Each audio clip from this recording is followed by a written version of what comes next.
ZenFam, I would like to discuss Days Gone.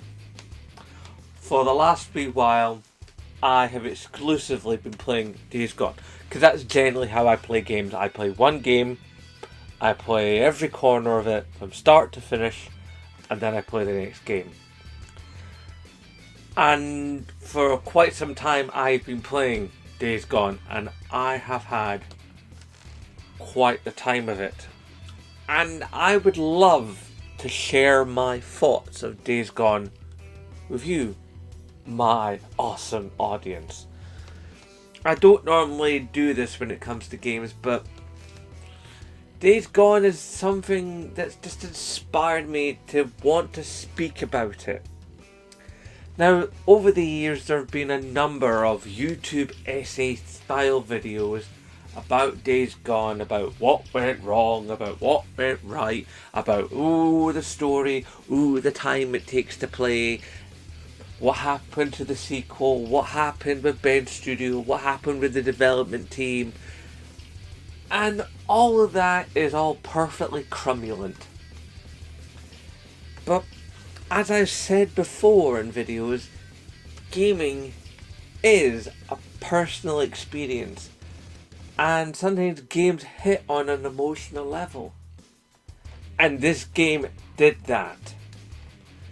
Now, it's by no means a perfect game, but then what game ever really truly is perfect, let alone to everybody?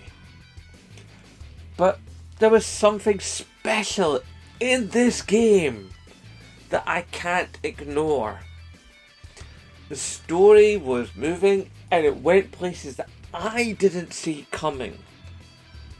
Now, as someone who's pushing 50 and has seen multiple movies, I've watched multiple series on streaming services and television, and read countless comic books and played zillions of video games, I've experienced a great number of narratives and narrative styles.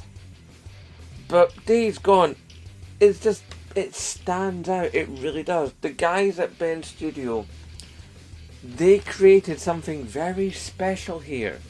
The relationship with the bike, the relationship with the landscape, the fact that it's based on real stuff, the way that they weren't technically zombies, they were more like infected from stuff like, say, 28 Days Later or 28 Months Later, and apparently they're now going to do a 28 Years Later. The idea that you weren't like this omni-hero, but you weren't an everyman, you were something different. And a lot of people have drawn comparisons between Deacon St. John and Daryl from The Walking Dead, and although there are similarities, there are also vital differences. The way the upgrades work, the way that you use the environment, the way that you use distraction to get what you want, both from human NPCs and the freakers themselves, the way the environment works, the way the animals work, the way that you can actually get different enemy factions to attack each other for you, the way that you craft resources, the way that you get those resources, everything just worked. The way they opened up the map was nice. The unexpected ways that you gain new territories and stuff.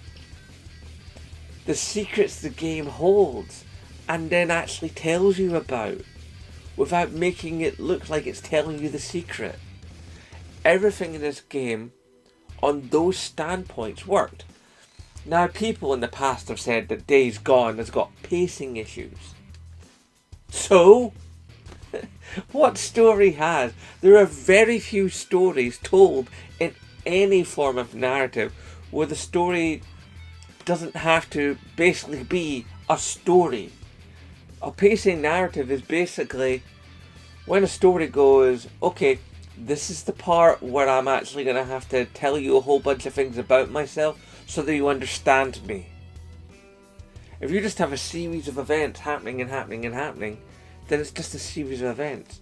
A story is basically a series of events and the things that lead you to understanding those events.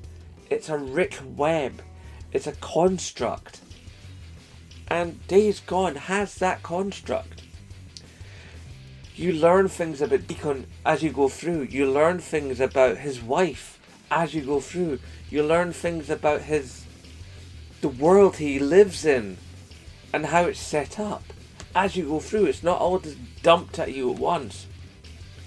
It's a trickle, and then eventually it becomes a river, and near the end it's a full-on ocean.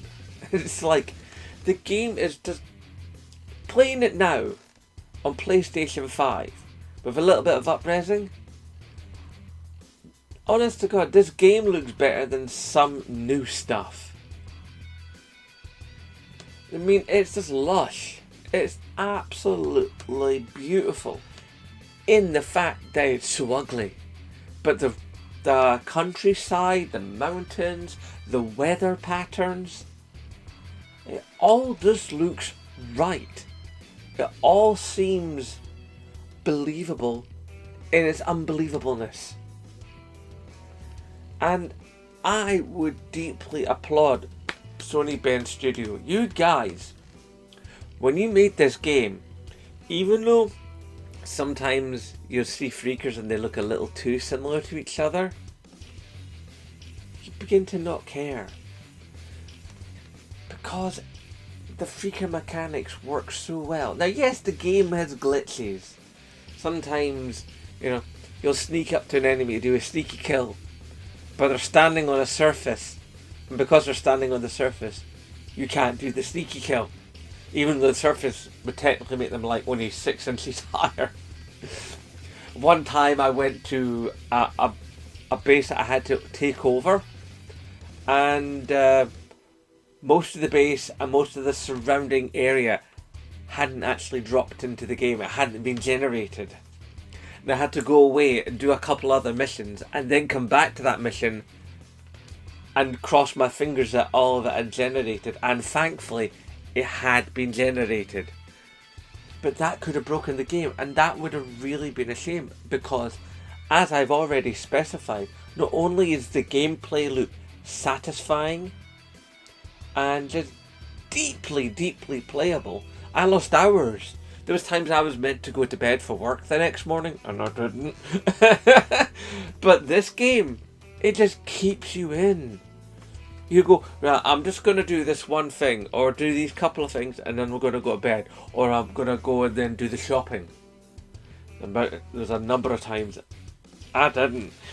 I got myself in a bit of trouble a couple of times. It's like, because I had to really squeeze things in to get things done, because I'd been playing this game, because it just really is such a deep, deep game.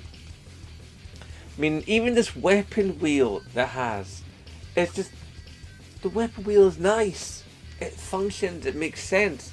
Sometimes it's got a bit too much on it, it gets a bit crammed. But it's a good weapon wheel. And the weapons themselves, the upgrades feel right. The weapon use feels chunky. The aiming mechanics are grand.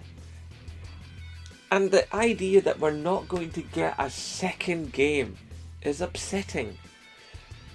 And most of that is apparently because, according to Sony, this game didn't sell enough. Excuse me? This game didn't sell. Now apparently, and as things have turned out in later years, apparently yes, this game actually sold quite nicely, thank you very much. Now it didn't sell blockbuster numbers, but it did alright. And it was the first one. I mean, Sony, you've got to really pull your head in on this. When a game is new, when an IP is new, sometimes the IP takes a little while to get proven out. People need to play the game and then tell other players about the game. Because the outlets didn't think much of this. And how many times have we seen the case when the outlets go, oh, we don't think much of this game, but then the public get hold of it, and the public go, this game's amazing! Or, this game is really good at very least. You know, I came really close to platining this game. I'm not really a platinum hunter, but I came close. I did a lot. And I really enjoyed this game. But you know what's really most baffling about the idea that we're not getting a sequel to this game? Is the idea that apparently, get this, we're getting a TV series of it. What? You know, like we've gotten a TV series of Fallout. Like we got a TV series of Twisted Metal, of The Last of Us, of Halo. We've got movies of countless games. I mean, generally speaking, TV and movie adaptations of video games only happen when the game was hugely successful. And as I already specified, it was eventually the case that Days Gone did sell, and did sell very well. Not massively well, but like really, more than decently. And with such an iconic character and such a well-built game.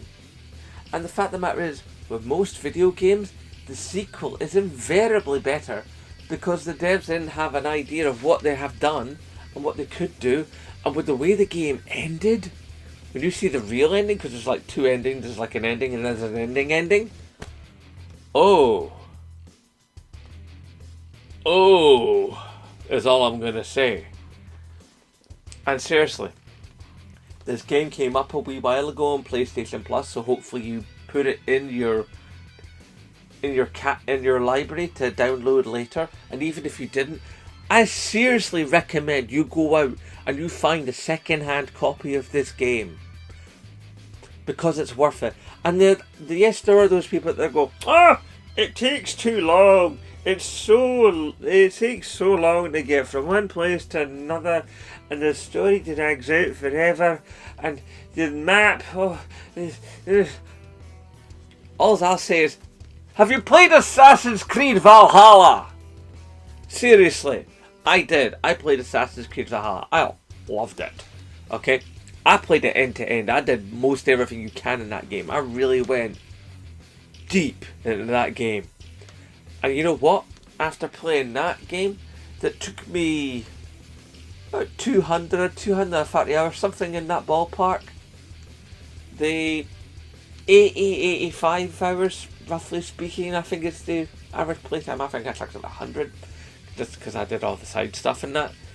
This game, it's chump change, baby. I barely felt it. And you know why I barely felt it? Because the narrative is solid. It's that simple. This game has gameplay mechanics that are good. It has narrative that is great. It has characters that are interesting.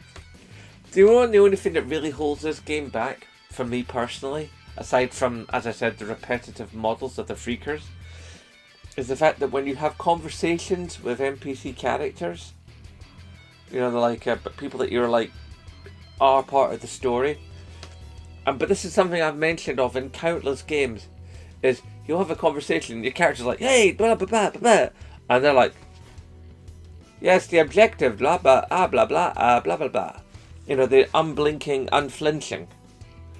Now, if we can get past that for more games and start having characters who sort of like walk with you, talk with you, maybe like, I don't know, scratch themselves and like, but not scripted. Just react like human people in a human situation in these unrealities. Then we're getting into some next gen gaming, boys and girls.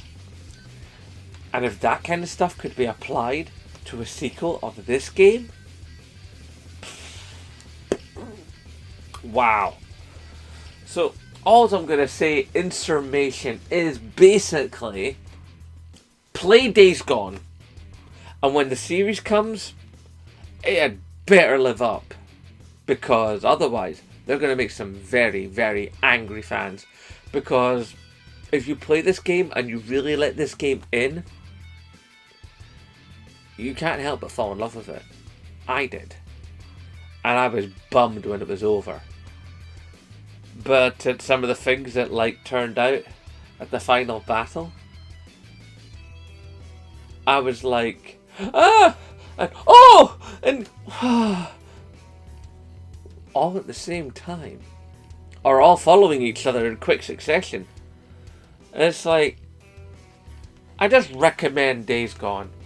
Get out there, play it. Seriously. This has the Zen Bloke stamp of approval.